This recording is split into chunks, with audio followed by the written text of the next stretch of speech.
ناظرین کہتے ہیں کہ شوق کی کوئی قیمت نہیں۔ آج میں آپ کو ایک ایسی نوجوان لڑکی کے بارے میں بتانے جا رہا ہوں جو کہ لاہور کی رہائشی ہے۔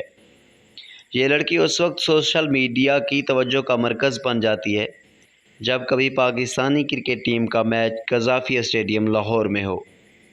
یہ نوجوان لڑکی جس کا نام الشبہ ہے، یہ ہر کرکٹ میچ خاص طور پر PSL کے میچوں میں قذافی اسٹیڈیم کے باہر ڈھول بجاتی ہے۔ وہ PSL کے میچوں میں پشاور زلمی کو سپورٹ کرتی ہے۔ اس لڑکی کا کہنا ہے کہ وہ پیشہ ورانہ طور پر ڈھول بجاتی ہے اور یہ اس کا شوق بھی ہے۔ اپنے اس پیشے میں وہ اپنے استاد کا نام سائیں عمران بتاتی ہے۔ ناظرین کومنٹس میں آپ سے ایک سوال پوچھنا چاہتا ہوں کہ اس قسم کا پیشہ مسلم لڑکیوں کو زیب دیتا ہے یا نہیں؟ کومنٹس میں اپنی رائے ضرور دیجیے۔ Thanks for watching. اللہ حافظ۔